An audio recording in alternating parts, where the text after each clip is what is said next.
All right, guys, good evening, and we are back for our anniversary promo.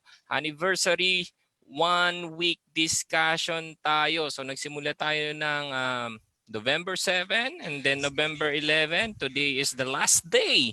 So thank you so much sa mga umaten at nag-enroll from November 7. Thank you so much, guys. So of course, I would like to say ng happy anniversary. All right? So sa ating mga enrollees, thank you so much. Sa ating mga followers, thank you so much. Sa mga likers natin, sa mga listeners, sa mga different FB page, okay? Or I mean different FB groups, okay? Na ina-approve ang ating mga free classes para makapag-share sa ating mga students and sa ating mga aspiring CPAs. Thank you so much. And then of course, I would like to say thank you sa ating mga reviewers from day 1 up to now. Thank you so much. Without them and without you, CPA Online Review School is non-existent. Okay? Hindi nag-e-exist. But then, of course, lalo na sa ating mga enrollees, mga students, syempre, thank you so much. So that's why we are giving you this free classes. So kahit papaano, no? Kasi marami yung mga hindi can't afford na mag-enroll. So this is our way to help you also. And then, of course, sa mga gusto mag-enroll, you are all welcome. Meron tayong promo na 11-11. So from our early bird na 7.5, okay? Minus 11.11, 6,389 lang guys ang inyong babayaran. And then of course, if you have the mananalo kayo no ng mga discount, e-voucher discount of up to 3,000 pesos guys. Okay? So makinig lang kayo and then of course we will help you further para ma-further down ninyo ang inyong enrollees. Okay?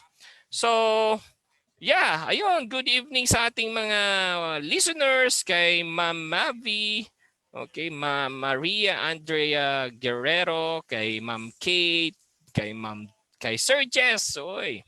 And then kay Vlad, kay Ana, kay Syra, kay Michelle, kay Jamie Junior, of course. And then of course sa ating isa sa ating mga reviewers is online, nakikinig sa atin, si Sir Gendry. Kumusta ka na kayo dyan, sir? Hopefully okay kayo dyan and safe sa Bicol. Praying for your safety. And then of course kay Jamaica, kay Jolivel, kay Hazel, kay Daisy, kay Jindy, madami-dami tayo. Okay? So madadagdagan pa to kasi maaga pa. Okay? And then of course, guys, no, again, I would like to invite you to enroll. So as early as now, pag nag-enroll kayo ngayon, bukas meron na kayong access. So you will have that access until May 2021. Okay, so hindi ko na papatagalin guys. I will let, papakilala ko na kung sino ang ating reviewer na magtutulong sa inyo. Okay, no other than si Sir Red. So by the way guys, no, kung hindi nyo kilala si Sir Red ay ating reviewer. Okay, teka lang ha. Papakita ko sa inyo guys. Si Sir Red is a reviewer sa ating FAR. Okay? Pero hindi siya FAR sa atin. Napakalapit niya sa ating mga puso. Okay. So pakita ko lang sa inyo guys. So papakilala ko na rin sa inyo kung sino ba si CPA Online Review School. Yan. Okay, so syempre bago si Sir Red, pakilala ko muna kayo. Okay? Pakilala ko muna si CPA Online Review. So yeah, we despite of the pandemics or the virus, we were able to complete our batch 1 May 2020. So thank you so much sa mga naniwala. Okay? So ito yung mga courses namin. Just go into cpaonlinereviewschool.com and then makikita nyo na to. And then I will go directly kay Sir Red. Nasaan si Sir Red? Yap. Hanapin yun. Yan. So si Sir Red is our reviewer, di ba? For financial accounting reporting. Ayan. Hopefully nakikita nyo na sa video nyo si Sir Red ha. Okay, so si Sir Red is a top 15 guys, so you are in good hands, right? Top 4 certified tax technician, November 2019, and then of course magna cum laude. Right?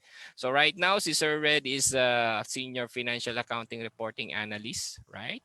And then of course, senior tax associate din yan. So experience si Sir Red sa financial accounting, sa FAR, and then as well sa taxation. Okay? So katandem niya dito si Ma'am Alex for, tingnan niyo naman ang ating mga reviewer, mga ambabata pa. No? Ako yata ang pinakamatanda sa group namin. Anyway, so I will give the floor kay Sir Red. Hello, Sir Red. Kumusta na? Hi, Sir Tristan. Ayun. So, Sir Red, Good evening. yes, I will Good leave evening, the floor. guys. You Okay, can sir. start your discussion, Sir Red. Yeah, okay, sir.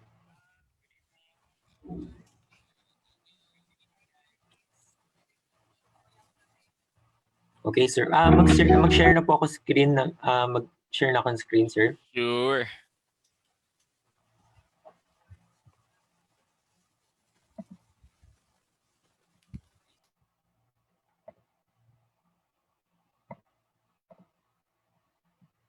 Yan. Okay. Guys, good evening.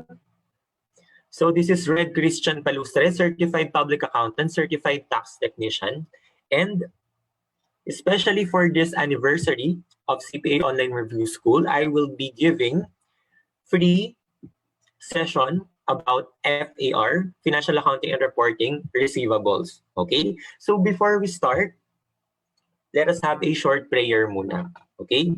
So to guide us sa ating review. Okay? Yeah. So in the name of the Father, of the Son, the Holy Spirit, Amen. Lord, I know you are with me and love me. Give me peace of mind as I prepare my for this time of study. Give me insight that I might understand what I am studying and help me to remember it when the time comes. In the name of the Father, the Son, the Holy Spirit. Amen.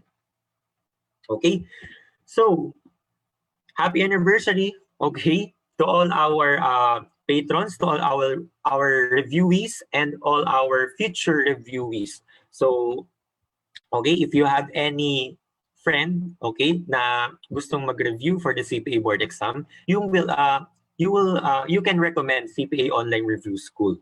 Okay? Because it is an online-based CPA review that you can attend class anytime, anywhere. Meron kaming mga live interaction and unlimited replay ng mga recordings namin to maximize your review proper. And materials are also downloadable. So it's very accessible and experience a whole new level to become a CPA with CPA Online Review School. Okay? So before tayo mag-start, okay, magbibigay ako ng trivia. Okay? Just an icebreaker for us. Okay? I will give trivia and kung sino yung unang makakasagot sa comment section nitong live video natin o live feed natin sa Facebook will get a 500 e-voucher. Okay? That you can use maybe in applying, okay? Especially in our in CPA Online Review School. Okay, so pwede nyo yung magamit or kung ilan yung masasagot nyo dun sa trivia natin. So I will give 5 trivia questions. So if you get all 5, kung ikaw yung unang makakuha ng 5 na yon, edi may 2-5 ka na e-voucher. Okay, that you can use in enrolling in our different programs. Okay, especially our full CPA program. Okay? Okay.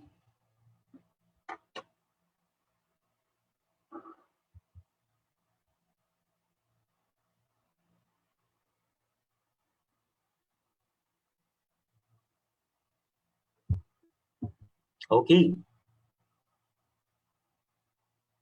Ayan.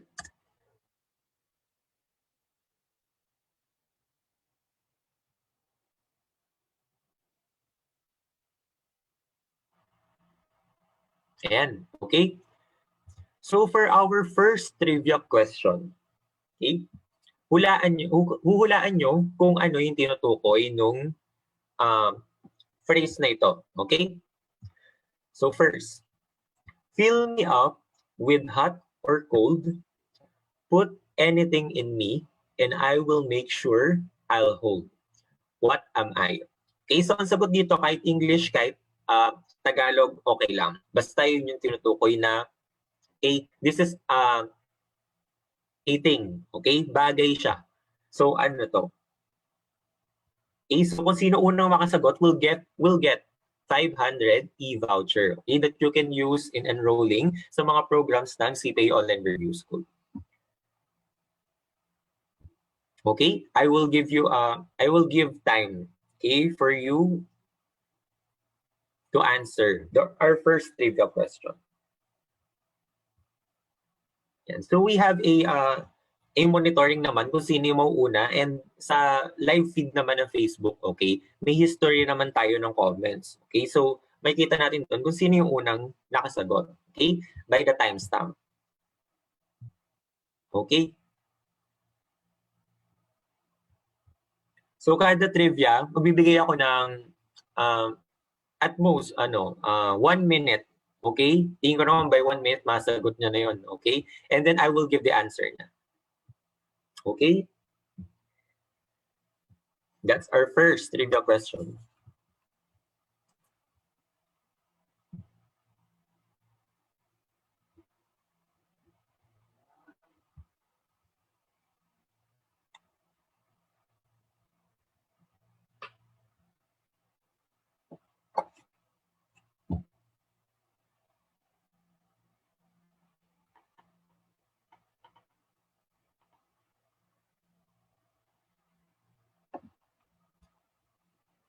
Okay? So sabihin natin yung sagot. The answer is yan. Cup or mug or yung Tagalog. Okay? Cup, mug, okay? Baso, okay? Lahat yon pwede.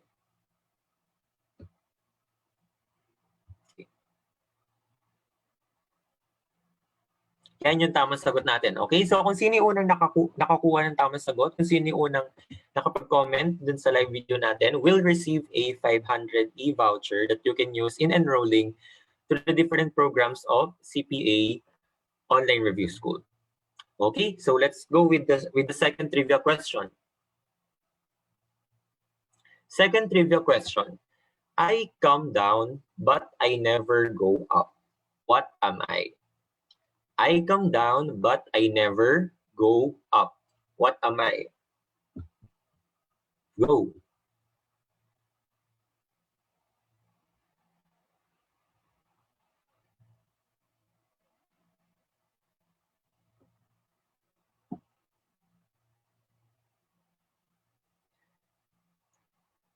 Ulit, I come down, but I never go up.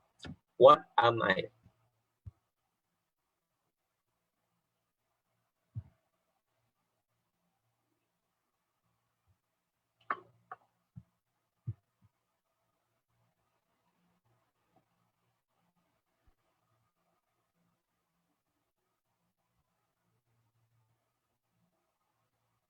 Okay, 5, 4, 3, 2, 1.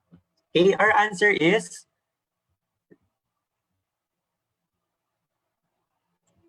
rain. Okay, rain or ulan. Okay, what we are experiencing right now. Okay, so kung sino yung una nakakuha ulit ng tamang sagot will receive a 500 worth of e-voucher. Okay, so punta na tayo sa pangatlo natin. Third trivia question. What has a head and a tail but no body? What has a head and a tail but no body? Go.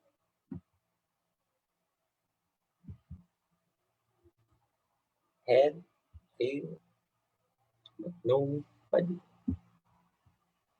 So what is it? So lahat to mga bagay.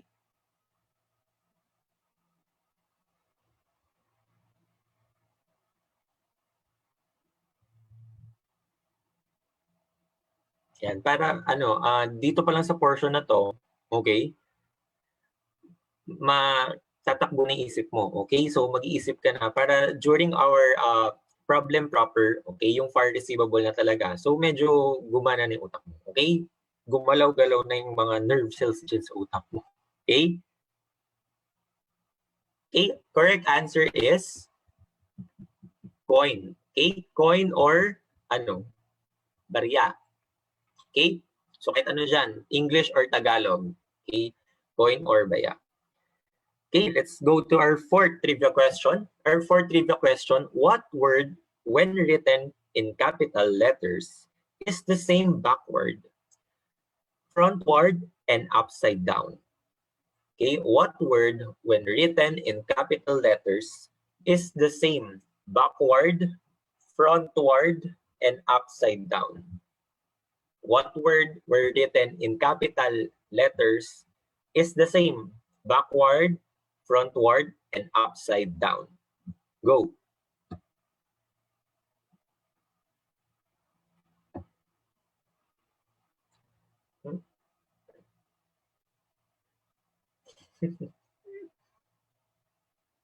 Okay? Diba? Nakakapag-isip ka na agad. Okay? Gumagana na agad yung isip mo. Okay? So that para pag nag-problem solving na tayo mamaya, so medyo condition na. Okay? Yung utak mo. Okay? What word, when written in capital letters, is the same backward, frontward, and upside down?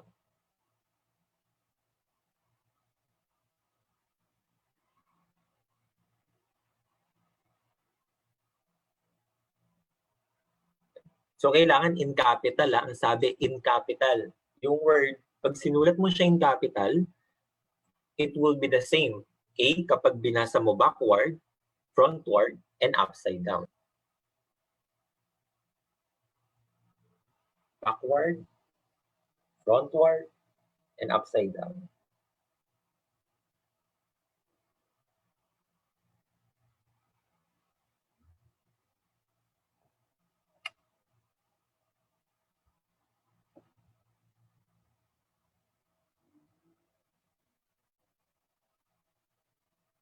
Okay. Ang correct answer natin is, ayan. Yan. So, sinulat ko siya in capital letters. Okay? Noon. Okay? Pag yan, binasa mo backward, pareho. Pag frontward, pareho. Pag in-upside down mo yan, pareho. Noon pa rin. Okay? So, our correct answer is noon. Okay? Noon in capital letters. Okay? Our last trivia question. Wait. Ayan. Saan yung last trivia question natin? Okay? Saan ang ating... Okay. So, wait lang. Ayan.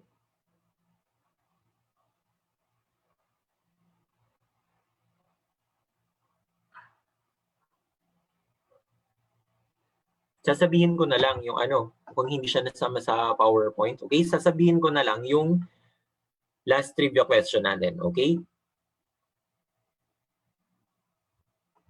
So, ito yung last trivia question. Okay? Last trivia question.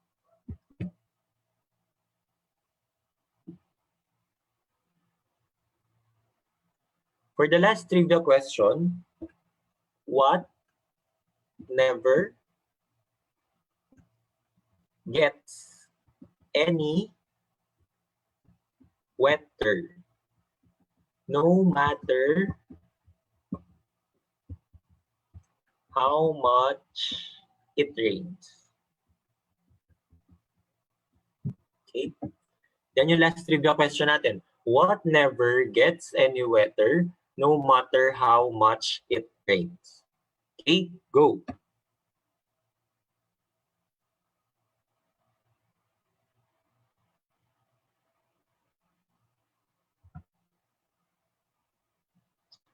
What never gets any wetter no matter how much it rains?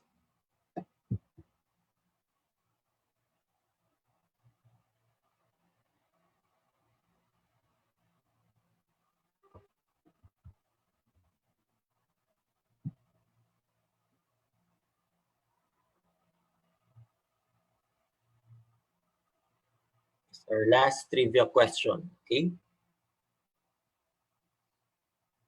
Yan. So,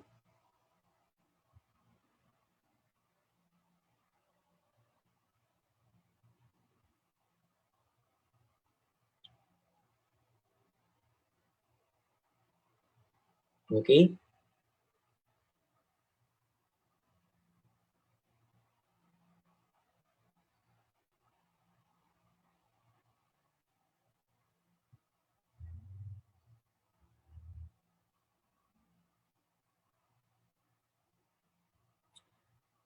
Okay.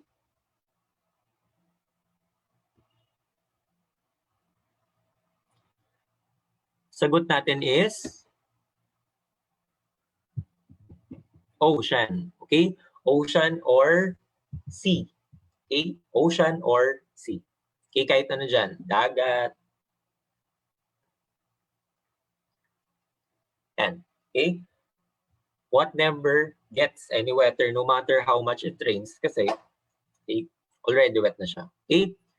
So that concludes our trivia questions. Okay, so congratulations to those who answered first. So you will get a 500 e-voucher that you can use in enrolling to the different programs of CPA Online Review School. Okay? Yeah. Okay? So malaki-laki rin yun, 500. Okay? Na e-voucher. Mabawasan yung kailangan mong bayaran, okay? To enroll in the program of CPA Online Review School. Okay? So if you get more than one answer, then that's good kasi hindi lang 500, okay? You might get 1.5 or e-vouchers, okay?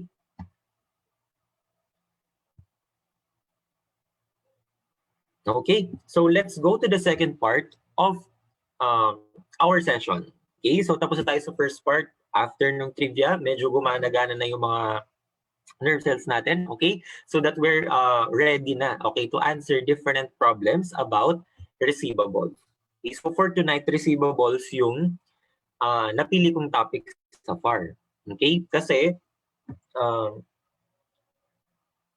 it is a basic, okay? Kailangan may basic knowledge ka about receivable. Okay? And exciting din siyang pag-aralan. Okay, ang receivables natin. Okay? So magbibigay ako ng set ng problems, okay? And then we will answer. Okay? So hindi na to kasama sa trivia, okay? So we will answer na lang. Okay, this is a free session about FAR receivables. Okay, question number 1. So are you ready na ba? Tingin ko ready na lahat. Okay, question number 1. At the close of its first year of operations, December 31, 20XX, L Company had accounts receivable of 540,000 after deducting the related allowance for doubtful accounts. Okay? During 20XX, the company had charges to bad debt expense of 90,000 and wrote off as uncollectible accounts receivable of 40,000. The question is, what should the company report on its balance sheet at December 31, 20XX as accounts receivable before the allowance for doubtful accounts? Okay?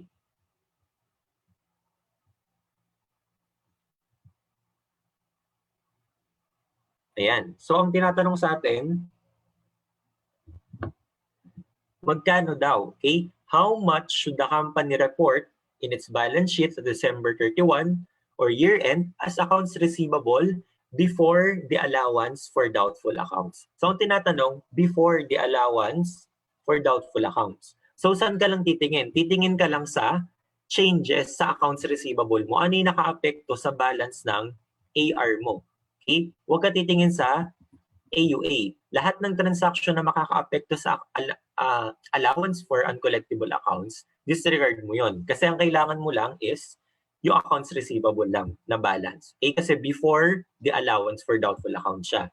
So, makaka-apekto dyan, you have the beginning balance. Okay? You have, ending balance pala yung given dito. Okay? You have, ayan, accounts receivable of 540,000. Okay? And then, Ano pa makaka-apekto dyan? After deducting the related allowance for uncollectible accounts. Okay?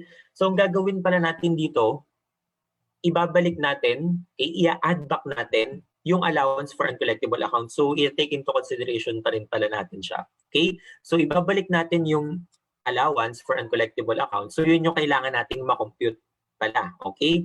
Yung kailangan nating makompute, which is i-add natin dun sa accounts receivable natin, okay, to get the accounts receivable before deducting the allowance for doubtful account. Okay?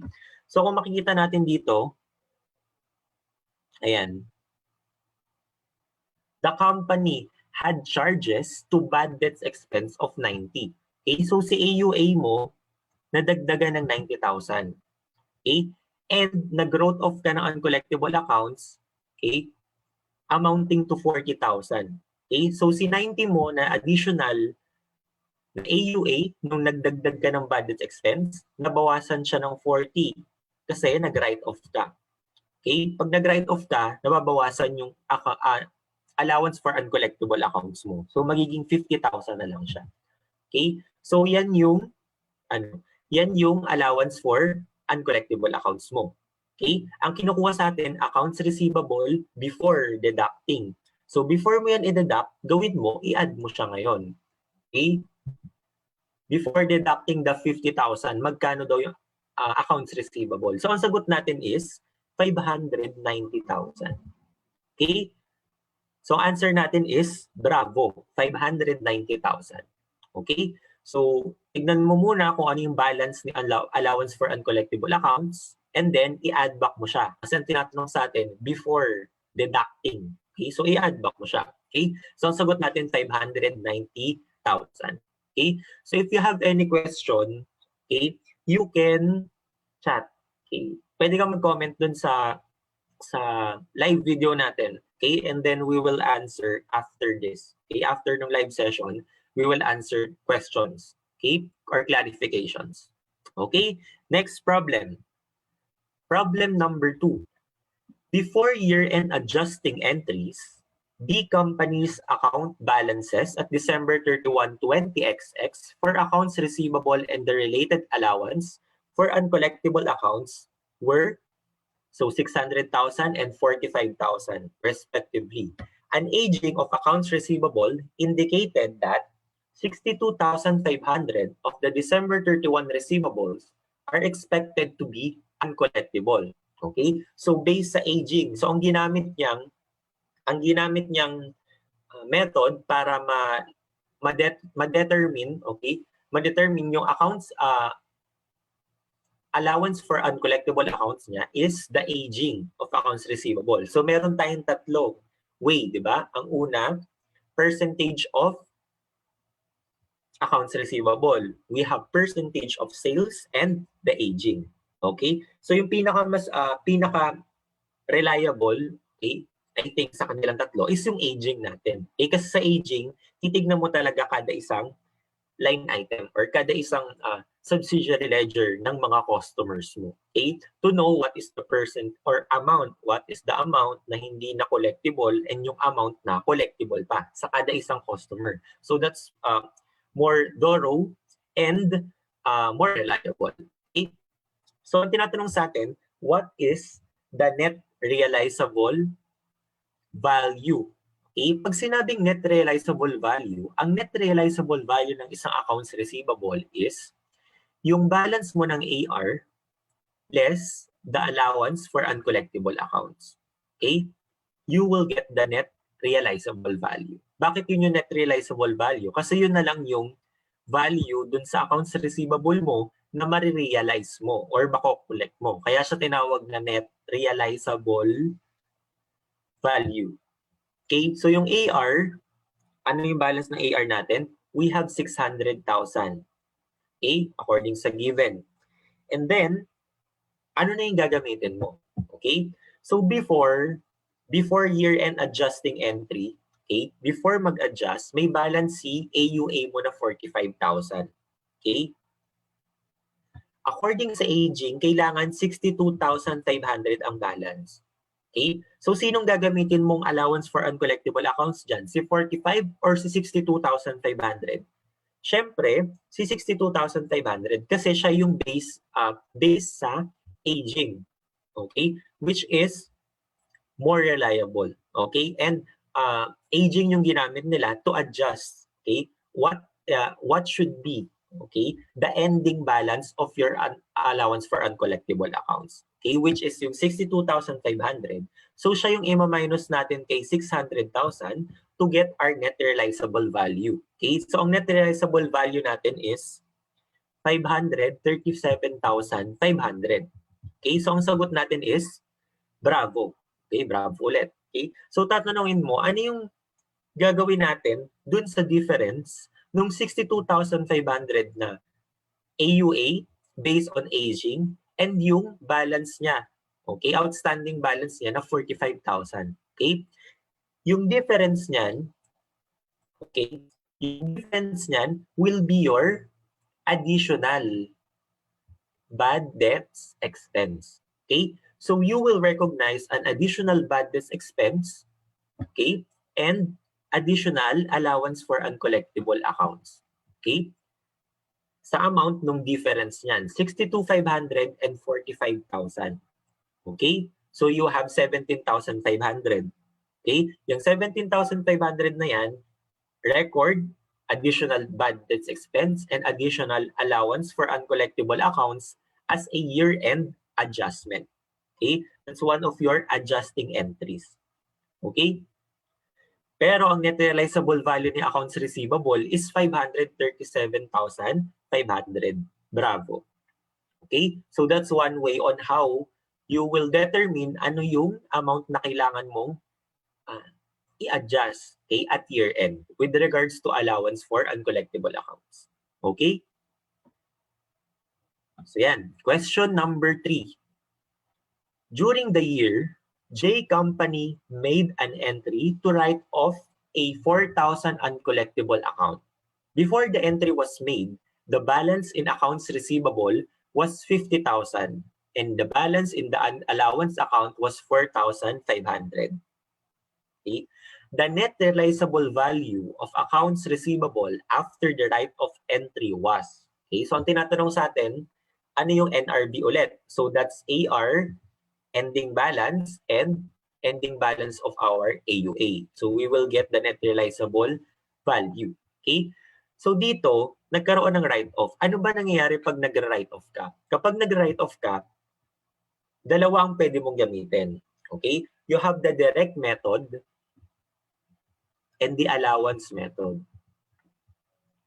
Okay? Kapag direct method yung ginamit mo, pag nag-write off ka, ang entry mo ganito. Okay? Pag nag-write off ka, yan. So ito yung 1 natin, ito yung 2. Okay? Ang entry mo sa number 1 is ganito entry mo. Okay? AUA, debit AUA, and then credit AR. So ganyan yung entry mo kapag direct method yung ginamit mo ng write-off. Okay? Kasi ba't direct method? Directly, from the word direct, directly binabawasan mo yung accounts receivable mo. Okay? Ni-write off mo si accounts receivable mo. Okay? Directly. Okay? And then, AUA, babawasan mo din siya. Okay? Ay, sorry. Wait. Burahin natin. Okay, wait. Okay, nagkamali ako. Ayan. Ulitin natin. Okay? So, ayan. Okay, ulit. So direct method and allowance method, okay, of recording, not just write-off, okay, not just write-off, but also yung allowance for doubtful accounts natin. Okay, kay direct method, okay, yung allowance mo, hindi mo siya nire-record. Okay, wala kang allowance for uncollectible accounts. Okay, na account under the direct method. Okay, wala kang ganon. Wala kang allowance for uncollectible accounts. Pagdating kay allowance method, meron kang allowance for uncollectible accounts na account. Okay? Kasi allowance nga yung ginagamit mo. Okay? Gumagawa ka ng allowance para doon sa mga uncollectible accounts. Okay? So under direct method pala, okay, kapag nag-entry ka ng uncollectible accounts, memo lang yan. Wala kang entry dyan. Under kay allowance method naman, so mag-record ka ng budget expense tsaka AUA, di ba? Ganyan yung record mo. Budget expense, allowance for uncollectible accounts. And then, kapag magra-write off ka na, ayan na pala, kapag magra-write off ka na, okay, under kay direct method, you have to record bad debts expense AR. Okay? So sorry, na-shortcut ko kanina. So bad debts expense AR. Ang pinagkaiba niya kay allowance, okay, tatanggalin mo si allowance, tatanggalin mo si AR. Okay? So yan yung pinagkaiba niya. Okay? Kay direct method, hindi ka nagre-record ng kahit anong allowance for uncollectible accounts na account. Okay? So ibig sabihin, kapag mag-record ka ng allowance, no entry ka kay direct method. Okay? Or memo entry lang. Okay? No entry ka kasi wala ka namang allowance for uncollectible accounts. Okay? Pagdating kay allowance method, record ka ng bad debt expense saka allowance for uncollectible accounts. Okay? When it comes to write-off naman, okay, dahil wala kang ni-record na AUA under kay direct method, so directly, mag-record ka na agad ng bad debts expense. That's the only time na mag-record ka ng bad debts expense kapag directly may write-off ka na. Okay? Hindi kapag allowance lang yung gagawin mo. Okay? Under allowance method yon. And then you will credit AR. So kay allowance naman, dahil may ni-record kang allowance for uncollectible accounts, magbabawas ka ng allowance for uncollectible accounts mo. Okay? Kasi na-write-off na yon. And you will also credit accounts receivable. Okay? Kasi for every write-off, dapat may mababawasang accounts receivable or may mababawas na accounts receivable. Okay? So, yan. Ano daw yung net realizable value? So, gagawin natin, ano yung ending balance na accounts receivable natin? Okay? So, we have 50,000. Okay? Ang entry natin dyan is AUA AR. Okay? AUA AR, ano gagawin natin? Babawasan natin ng 4,000. Okay? So, yan yung entry natin.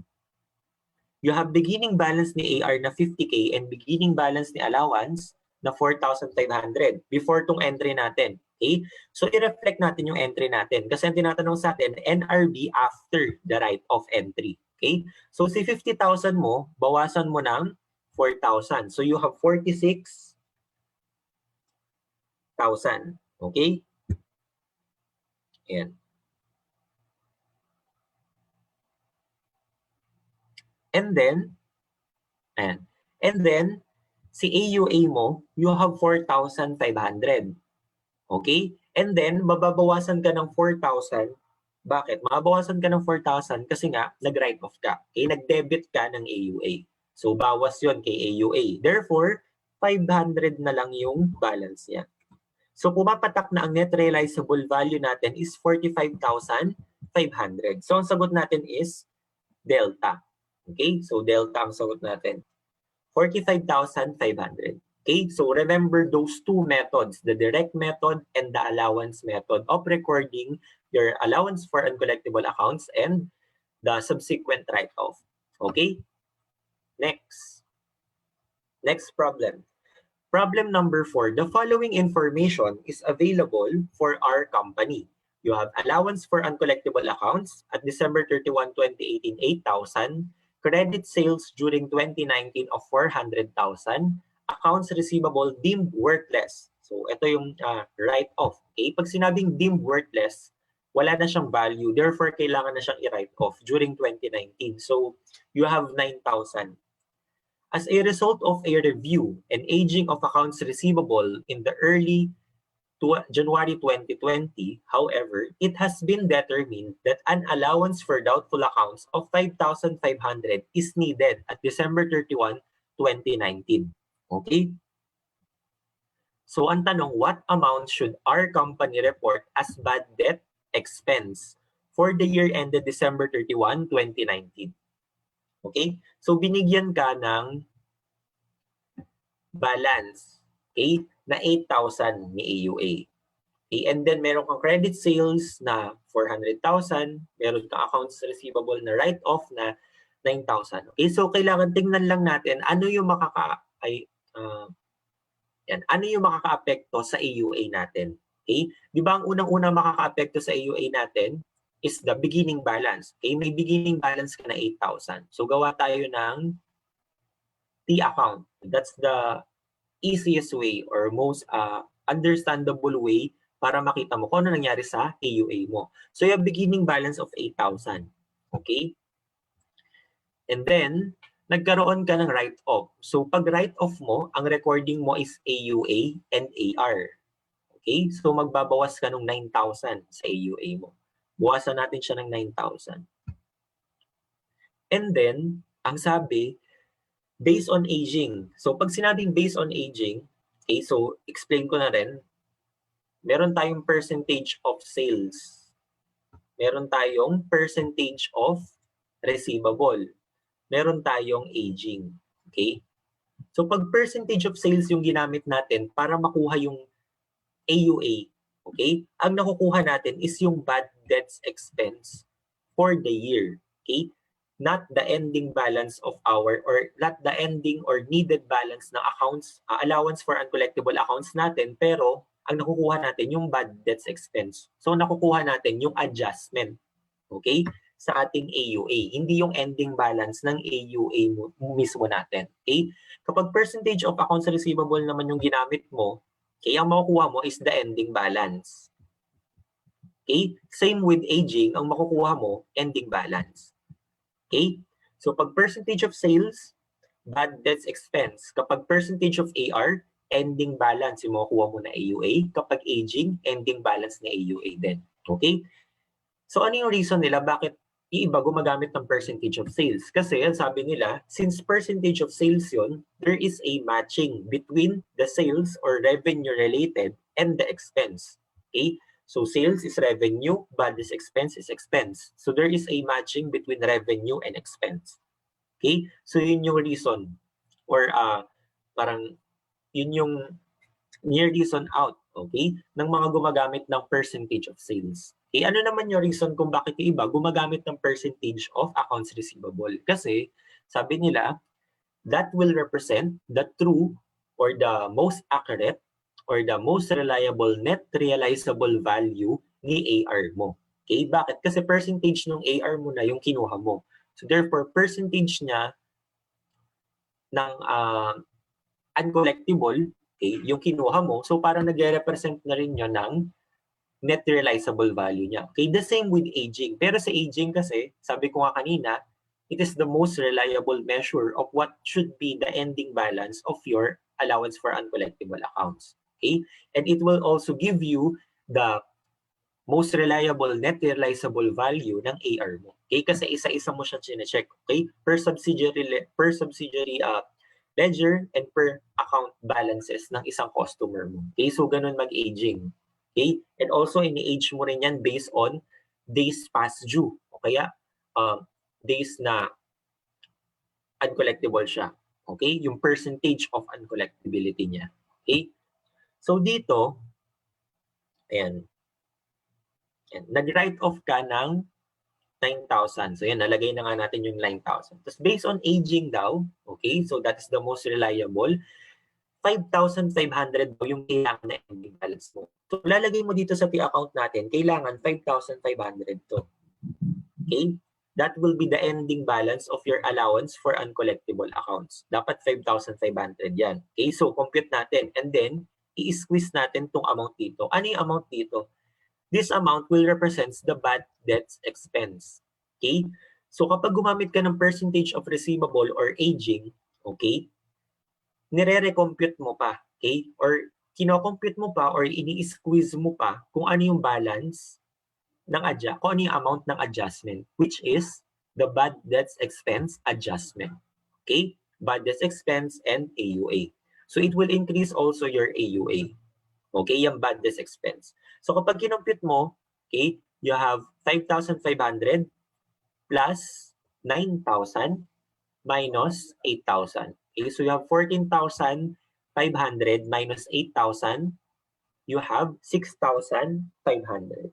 Okay, so yun yung sagot natin. Ang sagot natin is Charlie. You have 6,500 which represents your adjustment for the year, representing your bad debts expense. And in addition to your AUA. Okay? So 6,500, yan. Okay? So next problem. Problem number 5. Yan. A trial balance before adjustments included the following.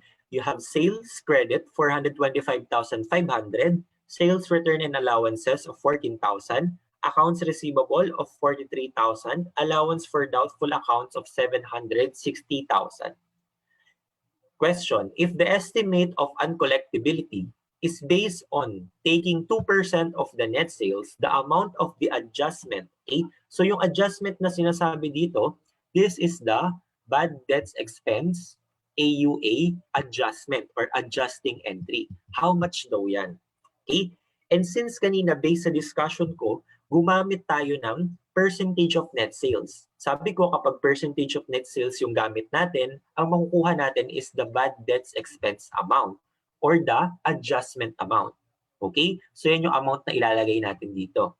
Okay? As an addition to our bad debts expense and also our uncollectible accounts. Okay? So ang gagawin lang natin, 2% of our net sales. Okay? So 2% ng net sales. Kaya sinasabi net. So meaning kapag sinabing net sales, that is after deducting sales discount, sales return, and allowances. Okay, kailangan makuha mo yung net. Okay, net sales. Okay, so that is 425,000. Okay, ito. And less 14,000. Okay, so for 425,000, 500 less 14,000 sales return and allowances, that will give you your net sales. Okay? Yan. So that will give you the net sales. Okay? So ang sagot natin is, ay ang net sales natin, hindi pa yung sagot natin. Ha? Ang net sales natin is, ayan. So you have 411,500. That is our net sales. 411,500. Okay? So anong gagawin natin dyan sa net sales? That will be the amount to be multiplied kay 2% times 411,500. Okay? And kung ano yung makukuha natin dyan, that will be the amount of our adjustment or that will be the amount of our bad debts expense or the amount of our additions to our uncollectible accounts. Okay? So yan yung tinatawag na number 5 sa mga adjusting entries natin. Diba? We have accrual, the income and expense, deferral, okay, the liability and the income, and then you have the bad debts expense. Okay? So pang 6 yung depreciation. Okay? So ito yung pang 5 na adjusting entries natin. Okay? The bad debt expense adjusting entry. Okay? So ang sagot natin is 8,220. Okay? So ang sagot natin is bravo na naman ulit. Okay? So bravo, 8,220. Okay? So that's how you compute if you're using the percentage of net sales. Next problem. Ayan. So next problem. A trial balance before adjustment included the following. You have the credit for sales, 425,500, sales return and allowances of 14,000, accounts receivable of 43,000, allowance for doubtful accounts of 760,000. Okay? So ang tanong, if the estimate of uncollectibility is made by taking 10% of the gross amount of accounts receivable, the amount of adjustment is. So ito, kahit adjustment, ang tinatanong pa rin talaga sa atin is yung amount ng bad debts expense or yung allowance for uncollectible accounts. So dito, i-squeeze natin or kukuhanin natin, kukumputin natin yung amount ng bad debts expense. Through what? Makakompute natin yan through our allowance for uncollectible accounts because any missing increase sa allowance for uncollectible accounts natin, yun yung magiging bad debts expense natin. Okay? Our bad debts expense, just by looking at the entry, okay, our bad debts expense will also increase our allowance for uncollectible accounts. Okay? So ang gagawin natin, you have AUA. Okay? Gawa tayo ng T-account. Okay? And ang makukuha natin, based on 10% of gross accounts receivable, is the ending balance. Ito yung makukuha natin. Okay? So kunin natin yung gross amount ng sales. Ang sabi, gross. So pag sinabing gross, okay? Pag sinabing gross, yan, before, okay? Before deducting yung allowance for uncollectible accounts, kasi meron tayong 760, baka ibawas nyo agad yan, okay? Hindi naman sinasabi sa ating percentage of net realizable value. Sinasabi sa atin, percentage of the gross amount of accounts receivable before deducting the allowance for uncollectible accounts, which is 43,000. So gagawin mo lang dyan, 43,000, 10% daw niyan. Okay? Ang ending balance. Okay? Ang ending balance ng natin, okay, by multiplying by 10% is 4,300. Okay? So dapat ang ending balance natin, dahil gumamit tayo ng percentage of gross accounts receivable, is 4,300.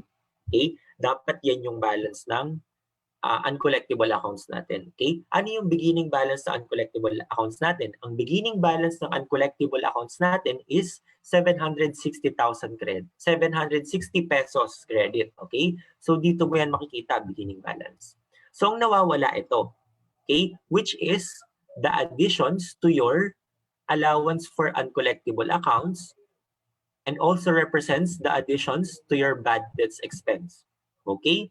And that is our adjusting entry. That is the amount needed, okay, to be, okay, nagagamitin natin as an adjusting entry. Okay, so gawin mo lang, i-minus mo si 4,300 kay 760 to get the increase in allowance for uncollectible accounts para mag-tie up siya dun sa needed na ending balance, okay, na 4,300. So you will get 3,540. Okay, so ang sagot natin is alpha.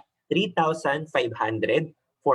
Okay? So kung papalitan natin to, 3,540 to, 3,540 to.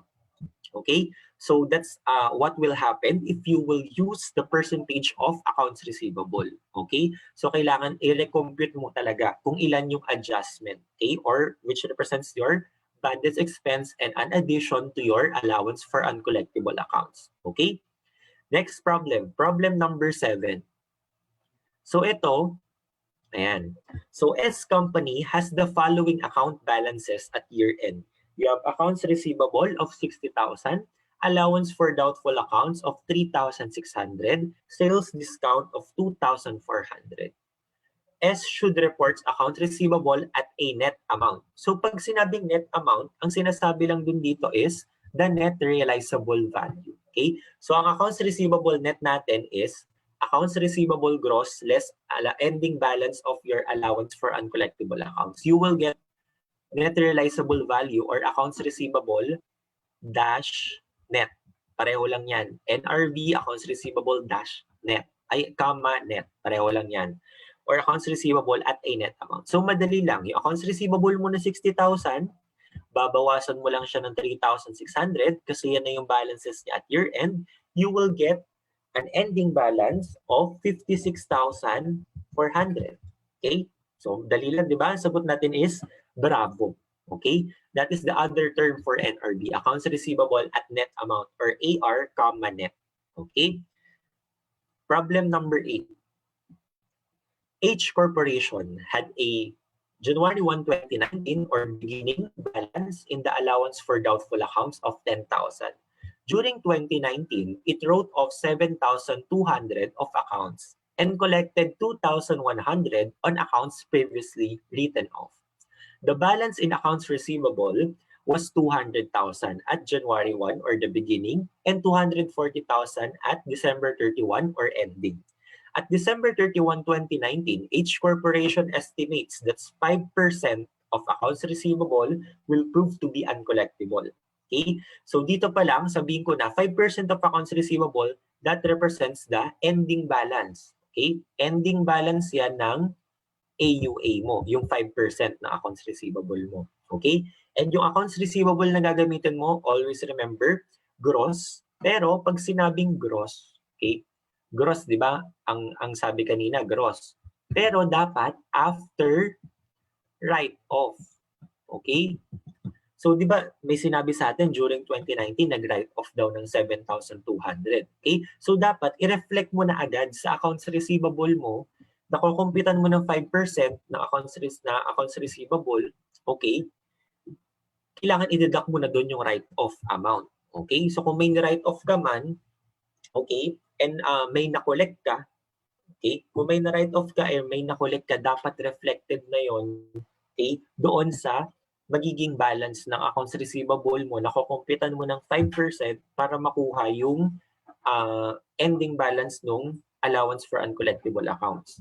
Okay? So, ang gagawin natin dito, you have 240,000 na ending balance ng accounts receivable mo. So, ang gagawin natin, 240,000 times lang sa 5%. Okay? So, dito pala, okay, given na kasi yung balance ni accounts receivable. Okay? So, mabait yung problem. Binigay na sa'yo yung balance na 240,000. Okay? Pero kung ang binigay sa'yo is yung beginning balance lang, so you need to adjust it for the amounts ng mga write-off and also yung amounts ng mga recovery. Okay? Kasi that will affect the ending balance of your accounts receivable, okay, that will be used, okay, sa pag-compute mo ng 5%. Okay? So, binigay na sa atin yung 240,000 na ending balance. Okay? Multiply na lang natin yan sa 5%. Okay? So, ang 5% niyan is 12,000. Okay? So, that 12,000, gawa tayo ng T-account ni AUA ulit. Okay? So, gamit na gamit sa T-account ni AUA. Ang ending balance daw na dapat makita natin dyan is 12,000. Kasi gumamit tayo ng percentage of receivable. Okay? Percentage of receivable or aging, that will give you the ending balance of allowance for uncollectible accounts, 12,000. Okay? And then, ano pang makaka-apekto sa AUA? So, ang tanong kasi sa atin, what is the bad debt expense? Okay? So, sa AUA natin makikita yan. Okay? The increase or the missing increase in AUA is also the bad debts expense or the adjustment for the year. Okay? So, bad debt expense adjustment. So, palitan natin itong 2007, dapat 2019 yan. Okay? So, typo error. Okay? So, kung ano yung missing na, okay, missing na increase, yun yung bad debt expense natin and that is also the adjustment. Okay? Yung amount na gagamitin mo sa adjusting entry mo for the year. Okay? So, ang beginning balance natin is 7,000 10,000 ang beginning balance natin. Yan, beginning balance. And then you have write-off, okay, of 7,200. Paano tayo nag-record ng write-off? AUA-AR. Okay, so anong gagawin mo? Si AUA nabawasan daw ng 7,200. Okay? And nagkaroon ka ng collection ng accounts previously written off. Okay? So dito, collection. As an addition sa kaninang sinabi ko, diba, we have two methods, the direct method and the allowance method. Okay? You know how to account for allowances, how to account for write-offs. Ngayon naman sabihin ko how to account for recovery. Okay? So recovery under the direct method, okay, and recovery under the allowance method. Okay? So under the allowance method muna tayo. Nung nag-record ka ng write-off, you have AUA, AR. So ang gagawin mo lang kapag nagka-recovery ka, AR, AUA. Pero, ang mangyayari dyan, mako-collect mo rin. So mag-record ka ng cash, AR. So that's how you compute, how you do a journal entry when it comes to recovery of an under allowance method. So AR, AUA, kasi i-reverse mo yung write-off mo, okay, kasi na-recover mo na siya. Okay? And then, syempre, dahil na-recover mo yon, makukolekta mo rin yan. So you will debit a cash and credit AR. So pwedeng compound entry rin yan na dito ko nalalagay sa gilid, cash, AUA. Pwedeng yan yung compound entry mo. So mapapakita natin, okay, we can prove that recovery does not affect the balance of your AR. Okay? Recovery does not affect the balance of your AR. Okay? Kasi dito, madadagdagan man yung AR mo, mababawas din. So recovery does not affect anymore the balance of your AR. Okay? So disregard mo na yan. Malilito ka pa kapag sinama mo yung recovery. Okay? So ano yung maapektuhan ng recovery? Yung cash balance mo and yung allowance for uncollectible accounts balances mo. Okay? So yung AUA mo maapektuhan ng recovery, madadagdagan siya. So dagdagan mo to ng 2,100. Okay? So that's how you compute, ha? Okay? So etong 240,000 natin, ang nakaapekto lang dyan yung 7,200 natin. Okay? Na write-off. Okay? Nakaapekto yan nung nagbawas tayo ng AR. Okay? Kapag may recovery, hindi na maapektuhan si AR. Okay? Recovery will not affect the AR balance, just the AUA balance. Okay? Just by looking at the compound entry, yung cash AUA. Okay? So dahil alam na natin kung ano yung missing na increase kay AUA, we can get the bad debts expense and we can which is the adjustment amount. Okay? So therefore, you have 12,000, i-add natin si 7,200, i-minus natin si 2,100 and also si 10,000 and we will get how much? 7,100. So ang sagot natin is bravo ulit. Okay? 7,100 representing the increase in allowance for uncollectible accounts and increase in bad debt expense representing our adjustment amount for our adjusting entry. Okay? So ang sagot natin 7,100, bravo. Okay? Ayan. Ayan. So dito, okay, kay ayan. Yan, okay? So next problem, problem number 9. Okay, problem number 9.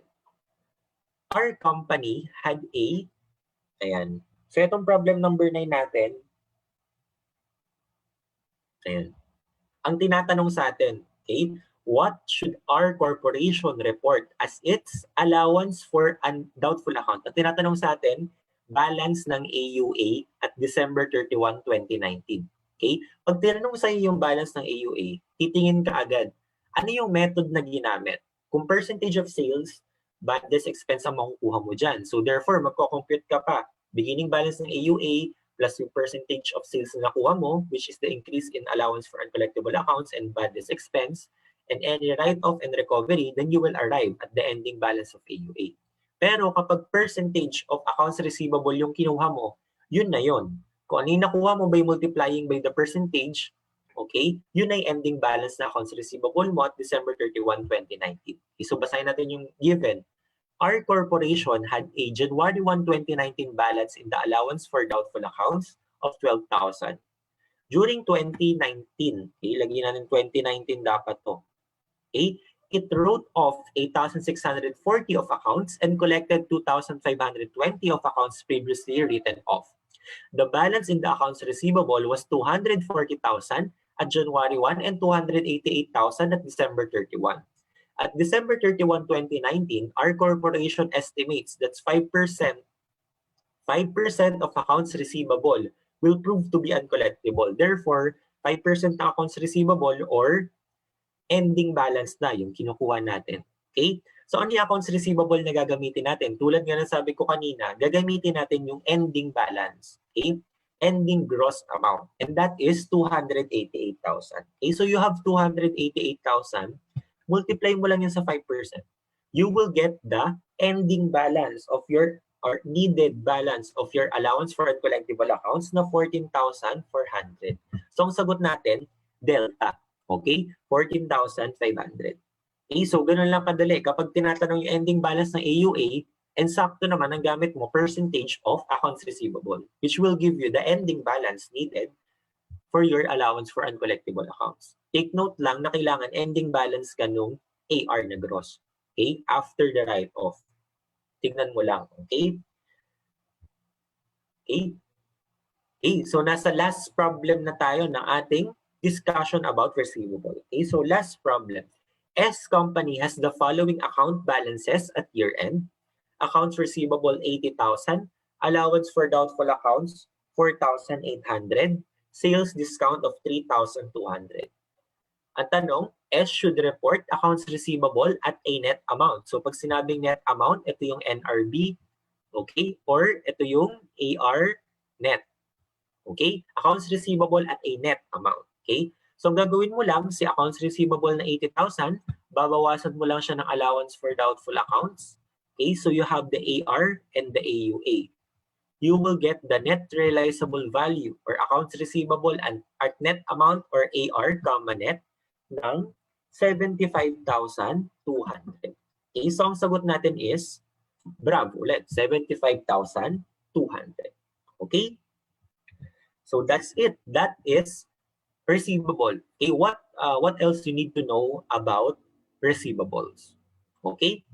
So just to wrap up, okay? So from our problem, ano yung mga nalaman natin? Okay, from our problem, nalaman natin na NRV, net realizable value, is equal to the ending balance of AR less the ending balance of allowance for uncollectible accounts. You will get the net realizable value. Okay? And yan, what affects your AUA? So, ang nakaka-apekto sa AUA mo is our bad debts expense, yung mga write-off mo, and yung mga recovery mo. Okay? And also, yung adjustment mo. Okay? So, yung adjustment mo, if ever na, kailangan mong na gumamit ka ng aging ng accounts receivable or percentage of AR. Okay? So, may mga adjustment pa tayo in addition to your bad debts expense. Okay? So meron kasing minsan merong mga two-tier, okay? Dalawang beses ka mag-a-adjust ng AUA. Okay, bakit? Una, gumamit ka ng percentage of sales. Okay? So nag-record ka ng bad debts expense. Pero that is not parang most reliable, okay, na basis ng magiging balance ng AUA mo. So ginagawa ng iba, bukod sa percentage of sales pa sila, nag-aging pa sila. And based sa aging, kailangan ganito pala, mas mataas pa yung AUA mo or uncollectible mo. Therefore, mag-a-adjust ka or mag-a-adjust ka as an addition to your bad debts expense for the year ng additional allowance for uncollectible accounts, okay, or bad debts expense. And nalaman rin natin na there are two methods rather, okay, of recording ng ating allowance for uncollectible accounts. We have the direct and the allowance, and nalaman rin natin paano mag-record or what are the adjusting entries. Okay, with regards to first, recording of allowance, next is write-off, next is recovery. Okay, and nalaman rin natin na merong 3 methods na ginagamit. Okay, we have 3 methods para ma-compute ang ending balance ng allowance for uncollectible accounts or the bad debts expense or the adjustment for the year. So you have the percentage of sales, okay? You have the percentage of AR, number 2, and you have the aging, which is the most reliable. Okay? Aging, most reliable. Percentage of sales, matching principal, percentage of AR, okay? So the net realizable value, okay? And then aging. And then, yan. So, a percentage of sales kailangan net, okay, after sales return and allowances. And ang percentage of accounts receivable is percentage of accounts receivable gross, pero, okay, after deducting, okay, the effects of the write-off, but never the recovery. The recovery will not affect the balance of your accounts receivable. And before, okay, before the allowance for doubtful accounts or deducting the allowance for doubtful accounts. Okay, so I think that wraps up our discussion about accounts receivable. Okay, ayan. So, ayan. Thank you guys for listening. Okay, so we've reached the end of our discussion. Okay, so happy anniversary ulit sa atin. So for happy anniversary. Okay, and sana mas marami kayong ma-refer, okay, ng mga friends nyo if gusto nilang mag-review for the CPA boards, okay? So, CPA Online Review School is a very good avenue for you to review, okay? Especially during this time ng pandemic na lahat tayo is naka-online na talaga, okay? We can only review, okay, online, okay? And CPA Online Review School, we have a good set of reviewers, okay? So, nandyan si Ate Alex mo, sila Remy, ako, and also, other reviewers, okay, in all our topics. So, lahat yan, mga masters yan sa mga topics na tinuturo nila, okay? So, forte talaga nila yung tinuturo nila. Okay, so my best wishes are with you, especially during this time of pandemic. You've worked really hard, all of you, and I am confident that you can make it. Believe that you can, and you're always halfway there. Stay relaxed, focus, and always give your best. I have no doubt that you will make it through. Once again, all the very best. Okay, happy anniversary and bye.